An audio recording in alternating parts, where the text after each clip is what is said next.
culte Egungun, comment contenir les débordements? C'est à cette interrogation que nous allons essayer de répondre sur ce plateau, mais avec vos apports, vos commentaires et vos expériences, vos vécus. Chers amis téléspectateurs, amis auditeurs de la 102.3 et amis internautes. C'est parti, Stéphane Arinou-Rosso.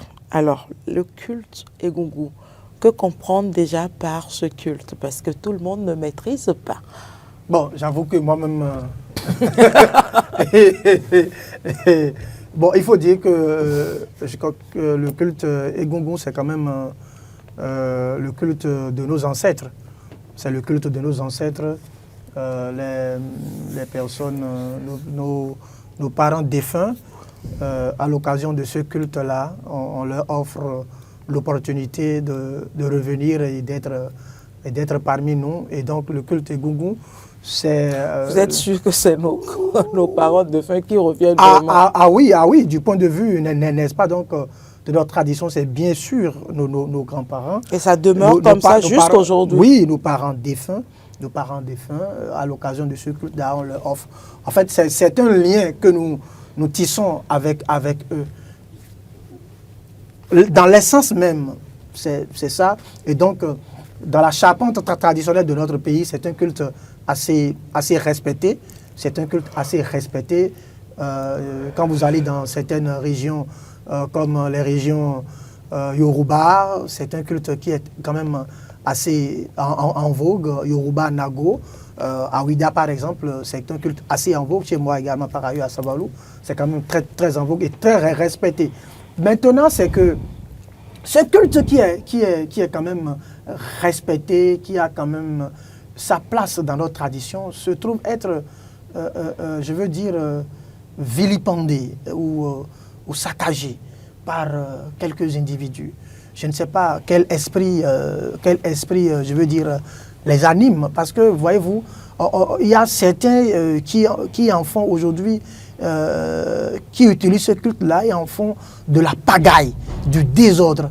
Voyez-vous, moi, je me souviens que les quelques rares fois que j'avais l'occasion de regarder ça à une certaine époque, voyez-vous, quand vous y allez, vous voyez, il y a le Egungun qui danse et qui égaye la population. Et lorsque le moment vient maintenant de disperser la foule arrive, la cadence même annonce que là, ça veut changer. Et chacun sait que maintenant, là, comme si je ne sais pas courir, je rentre chez moi.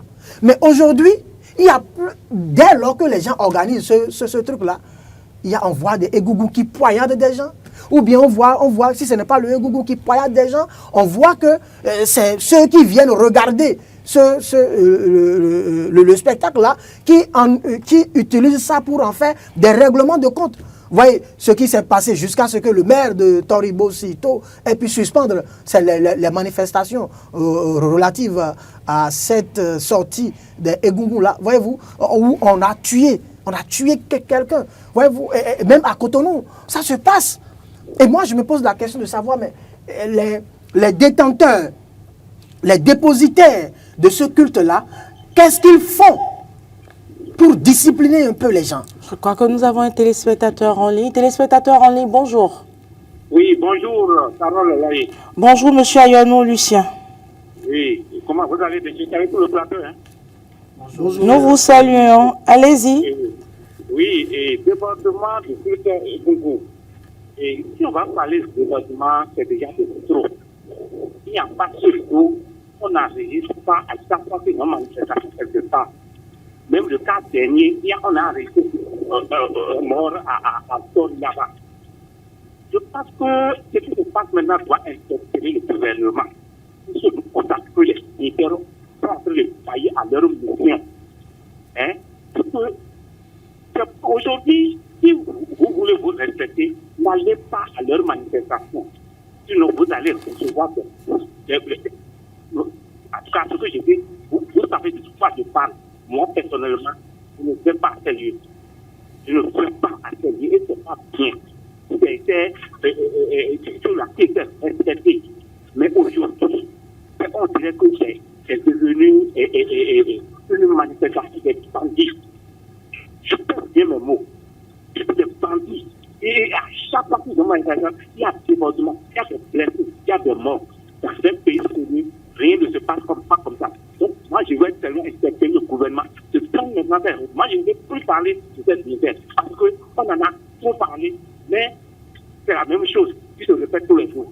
Donc, le gouvernement doit prendre ses responsabilités pour mettre fin à ce désordre dans notre pays. Agréable journée. Merci à vous, monsieur Ayonou Lucien. Oui, je voudrais juste finir pour dire que le comité des rites, aujourd'hui, doit pouvoir statuer sur la question pour qu'on puisse savoir qui est balai. Qui est balai, c'est-à-dire que qui peut faire, qui a les habilitations nécessaires pour faire sortir et Gougou dans une localité. Il faudrait, même s'il faut aller vers la délivrance d'autorisation. Un certificat. Voilà, en tout cas, il faut le faire, parce que il y a les comme M. Ayonou le disait tout à l'heure, il y a les bandits qui ont pris d'assaut le secteur.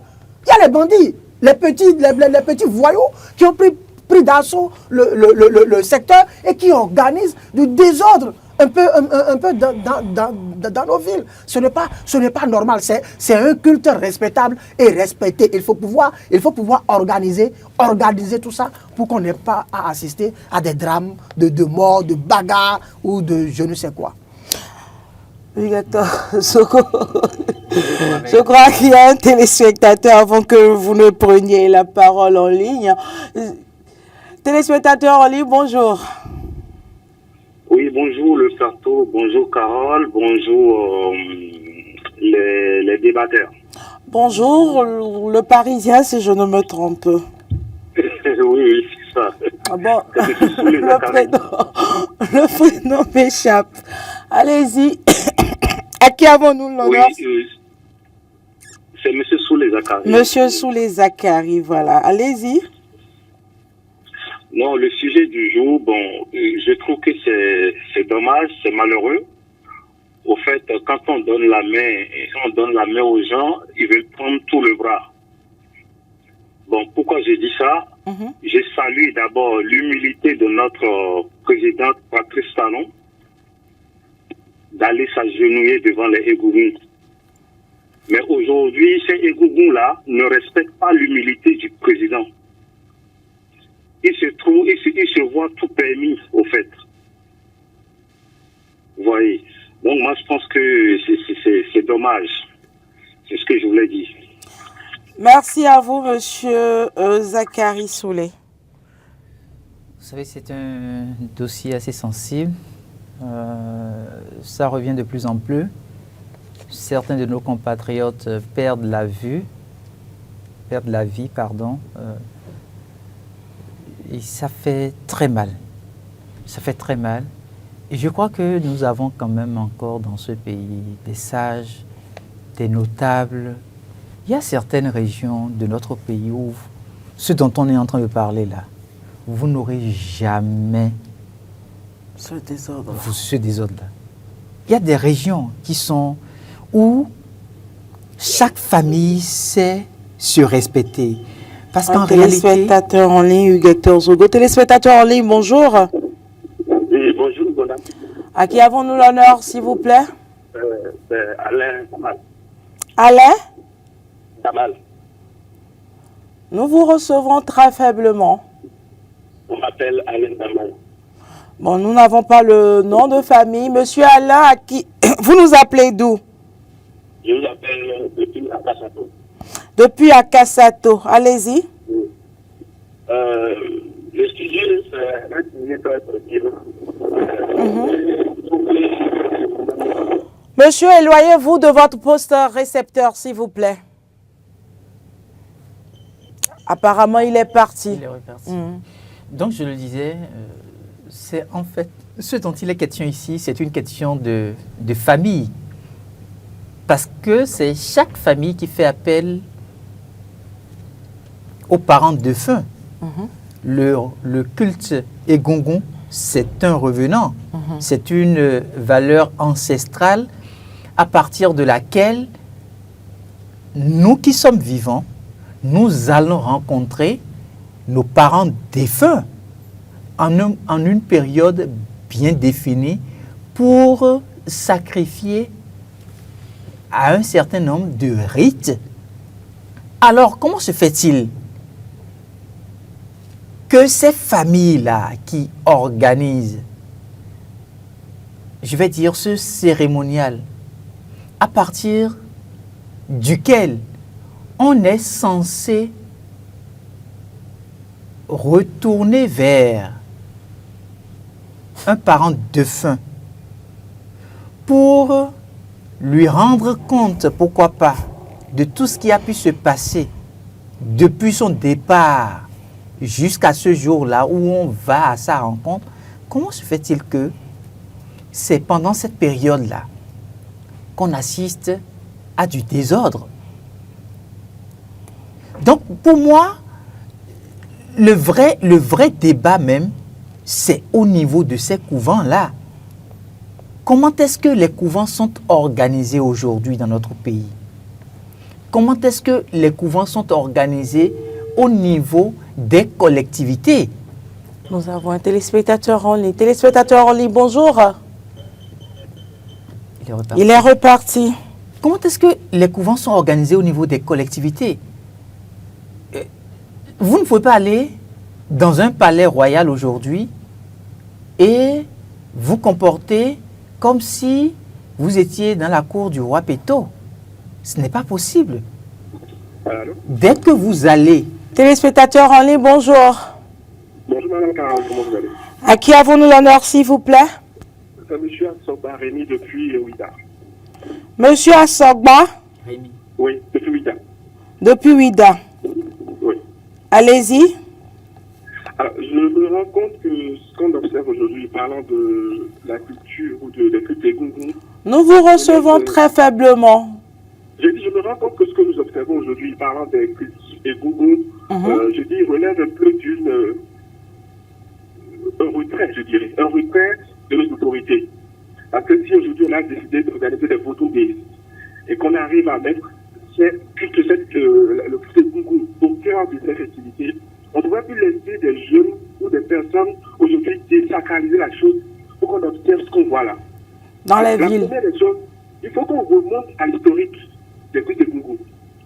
Le Bénin, à la base, si je ne vais pas parler ici, le Dahomey, n'avait pas de culte des Goungou. Ils sont venus du Nigeria, ils se sont installés quelque part au niveau de Ghana, et c'est de là qu'ils se sont éparpillés un peu partout. De par l'esclavage, parce qu'on avait envoyé en bas pour trouver où. Alors, il faut qu'on remonte en bas pour voir d'où c'est parti. Quelles étaient les premières familles qui avaient donc le droit d'avoir des cultes de Goungou? Vous devez avoir les cultes de Goungou, c'est parce que vous êtes marié à une personne. On dit quelque chose, on appelle patron, que vous avez déplacé. On vous donne le droit d'avoir donc le nouveau chez vous, qui vous donne également le droit d'avoir des cultes de Goungou. Alors, tout ça, c'est tout de suite. Aujourd'hui, vous voyez quelqu'un du Niger, on vous dit les balais. Vous voyez quelqu'un qui est en bas, qui n'a rien à voir avec les cultes de Goungou, on vous dit qu'il est balais. Tant qu'on ne va pas régler le problème de cette façon, on ne respecte jamais ce qui est dans notre histoire. On ne respecte jamais ce qui est sanguinaire, ce qui est dans notre sang. Donc ce qu'on voit là aujourd'hui, c'est une démission, je le dirais ainsi. Si l'État ne prend pas ses responsabilités, nous allons assister à des choses plus graves. Ce n'est que le début. Et on sait comment ça se passe quand les jeunes rentrent dans quelque chose et qu'on n'arrive pas à les recadrer. C'est le désordre total qui s'installe. Et c'est d'ailleurs pour ne pas arriver à ces extrémités que nous faisons nous jouons notre partition tout simplement en attirant l'attention des autorités à divers niveaux par rapport à ce phénomène qui, il faut le reconnaître, prend de l'ampleur sérieusement dans les différentes localités de notre pays. Poursuivez, Hugues-Hector Zongo. Donc je disais, il faut éviter qu'on en arrive donc aux extrêmes. Et bien sûr, cette émission que nous animons permettra non seulement aux différentes collectivités qui, telles que le téléspectateur qui venait de nous appeler le signifiait, ce n'est pas en fait toutes les familles ou toutes les collectivités qui ont cette richesse-là au cœur de l'histoire ou de la mémoire collective de leur patrimoine. Donc, il faut peut-être aussi, tel qu'il a suggéré, refaire un travail de fond. Refaire un travail de fond, mais qui peut Allô? en fait venir vous construire votre maison. Téléspectateurs en ligne, bonjour. Hugues Hector, permettez. Bonjour, c'est Alain qui est revenu. Ah, monsieur Alain, Oui, oui. depuis Akasato. Oui, oui. Allez-y. Je disais tantôt que ce qui se passe avec ces Egungu-là, surtout ceux qui font sortir les Egungu-là, c'est pitoyable. Et c'est ce que nous voyons, ce n'est pas toléré. Moi, je me rappelle un jour, parce que moi, ce que je vois sur les réseaux sociaux, avec ce qui se passe avec ces gens-là, moi, je n'arrivais pas à aller regarder les Egungu, je n'aime pas aller. Un jour, j'allais au marché payer quelque chose. Dans la localité, il y avait la cérémonie de Egungu là. J'étais sur ma moto, je passais. Et subitement, il y a un Egungu là qui s'est rapproché devant moi et il m'a arrêté. Il a fait sortir ce qui gardait, ce qui lui permet de frapper les gens là. La chicotte. Il voulait mettre ça sur moi. J'ai garé ma moto, j'avais tendé au niveau de ma moto, j'ai un niveau tendé là. Moi-même, je vais lever ça en haut. Je lui ai dit, si jamais il met un sur moi là, il va sentir jamais. Et j'étais tellement élevé. Quand j'ai fait ça, je l'ai fait ça. Et j'étais prêt à tout. Vous voyez, donc lui, il était tellement. Je n'ai rien dit, je passais simplement. Vous voyez, quand j'ai fait ça, il a dit que, bon, il a rencontré un autre Egungu. Et lui aussi. Un autre Egungu vivant. Oui. Lui aussi, il s'est resté parce que moi, j'étais élevé. Et quand j'ai fait sortir mon tendais là, et il a fait ceux qui étaient avec lui là. Et il voulait ripoter. J'ai dit jamais. Est-ce que c'est possible de frapper un Egungu? Ah, moi, je m'en fous parce que je n'ai rien dit. Je n'étais pas parti regarder. Moi, je passais. Comment il va me barrer là? Il va me barrer la route. Moi, j'étais. Il est parti. Voilà un exemple concret, un témoignage. Malheureusement, ce n'est pas le bon exemple. Ce n'est pas le bon exemple parce que nous sommes ici en face d'une richesse culturelle. Nous sommes en face... Mais sont-ils obligés de frapper? C'est ce que je ne comprends pas. En fait... Sont-ils obligés de lapider les gens? Carole, dans votre famille, vous avez certaines personnes qui sont de tempérament... je ne sais pas comment je vais l'expliquer. Tempérament chaud. Oui, voilà. Il y a certaines personnes qui sont de tempérament chaud. Il y a certaines personnes qui sont très calmes, d'accord? Et donc, ne demandez pas, ce n'est pas un fait du hasard. Au même moment où vous allez, quelqu'un l'a dit tout à l'heure, vous allez pour regarder la danse des Egungun par exemple, il y a des Egungun qui ne vont jamais se retrouver en face de vous avec de la chicotte. Il y en a qui vont même danser sur des morceaux contemporains. Donc c'est pour vous dire que c'est très bien organisé. C'est une valeur traditionnelle à laquelle on doit respect. Et si l'exemple que le téléspectateur donnait tout à l'heure, je disais, ce n'était pas un bon exemple, parce qu'on ne peut pas permettre à ce que quelqu'un qui est en vie cherche à porter main sur un Egungun. Dans la tradition, ce n'est pas possible. Moi, je ne suis pas un initié. Mais ce qu'on m'a dit Mais comment corriger cette dérive-là? Comment finir avec cette dérive? Pour en finir, le travail revient à chaque collectivité qui, en réalité, porte ces valeurs-là. Je le disais tout à l'heure, ce n'est pas quelqu'un du dehors qui viendra vous construire votre maison. S'il y a des choses à corriger au sein de votre cour, vous êtes les seuls à savoir les limites et les faiblesses. Et donc, on va simplement... Si les détenteurs, les garants de cette valeur traditionnelle ont besoin de l'appui de l'État, ils peuvent faire appel à l'État.